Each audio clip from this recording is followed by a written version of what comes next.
The global environment of today is much different than it was even 10 years ago.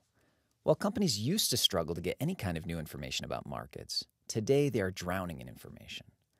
To stay afloat, companies may turn to what is known as a PEST analysis. PEST stands for the political, economic, sociocultural, and technological aspects of a business environment. In a PEST analysis, we audit these factors to gain insights about the company's environment. Just as Porter's 5 forces helps us evaluate the attractiveness of a specific industry, PEST analysis helps us evaluate the attractiveness of the larger global environment in which that industry operates. Let's explore these factors in depth. First, political factors refer to laws, property rights, patents, political stability, and so forth. Laws can drastically impact the nature of the business environment. Consider recent laws requiring a certain percentage of electricity to come from renewable sources. These laws have increased demand for wind turbines, solar panels, and other renewable energy sources. In some business environments, property rights are poorly protected by governments. Those with political power can seize property with few repercussions, and governments may be unlikely to enforce patents, trademarks, and so forth. Times of civil unrest and political instability may make the business environment particularly uncertain and risky.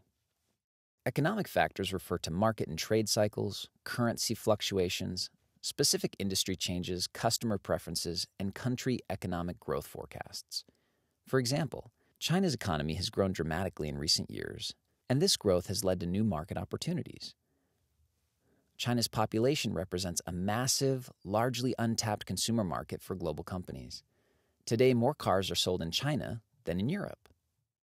Sociocultural factors refer to national culture and values, religion, language, human rights, and population demographics. Sociocultural factors are sometimes radically different in different countries. Firms that compete globally must understand differences among consumers in each country they serve. For example, Chinese culture promotes the well-being of the group over the individual, which results in a strong norm of open information sharing.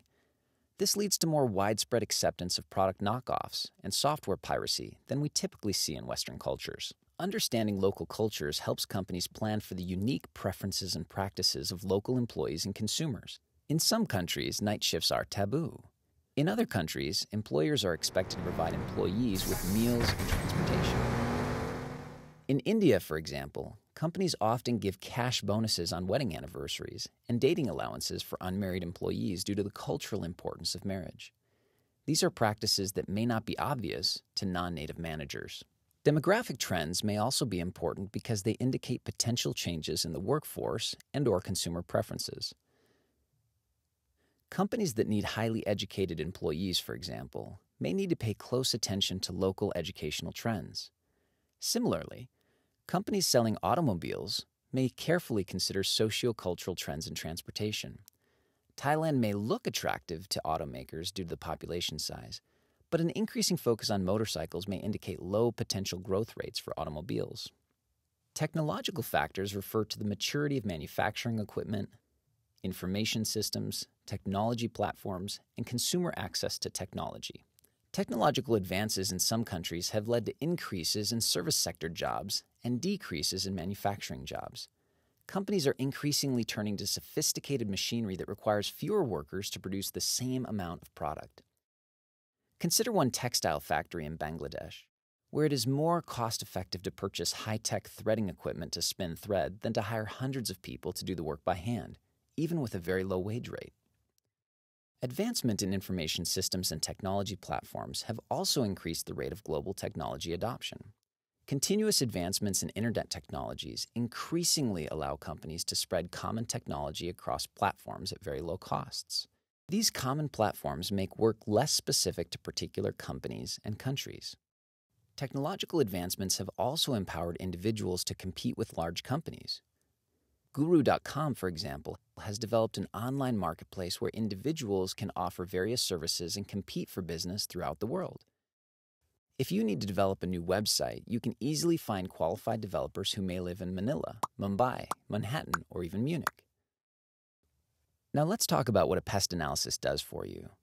It can help you first spot business opportunities with advanced warning of potential threats. Second, Implement appropriate practices for local cultures and avoid problematic practices. And third, break free of old assumptions about how managers should run organizations. For example, Rolls-Royce conducted an extensive pest analysis before it set up operations in Vietnam. Managers believed that Vietnam presented a strong market opportunity because of its tremendous economic growth, increased political freedom, more outward openness to cultural differences, and technological advancements. Vietnam's economy was growing at higher rates than other countries without the same market saturation such as the US, UK, and other European markets. While the analysis showed many growth opportunities, it also revealed many threats. For example, bribery was a common practice in Vietnam, but against Rolls-Royce's company policy and ethical standards. Additionally, many Vietnamese were concerned that foreign companies were only coming to make money and send it back to company headquarters without investing in Vietnam. To avoid this perception, Rolls-Royce focused on building local skills and sustaining the local natural environment. As illustrated by Rolls-Royce, there are 3 key steps to a pest analysis. First, determine the relevant environmental factors to assess. For example, are intellectual property laws relevant to your business in that country? An accounting firm opening an office in France probably doesn't need to spend any time or energy understanding French IP laws, but probably needs to be very aware of whether France has adopted the International Financial Reporting Standards, IFRS. Second, evaluate how the relevant factors affect your company's international operations. What exactly does it mean for our strategy and operations in France if they have adopted the IFRS standards? It may not affect us in hiring local accountants, as they will be trained in the standards of their country, but it may affect coordination across countries and how much we can leverage the work of our accountants across borders. Third, develop the appropriate strategy and appropriate management practices in the appropriate locations for the appropriate employees. If other European Union countries adopt the IFRS, then it might make sense to have your France office as part of a regional group of offices within the EU, so that projects and knowledge can be leveraged across borders. Such an approach might help win contracts with companies seeking consistency across their regional operations. In summary, a pest analysis entails scanning different business environments to understand long-term trends and how they might impact a company. You may not be able to change these environmental factors, but it is important to understand what they are so you can take advantage of opportunities and steer clear of threats in the different local environments where you have operations.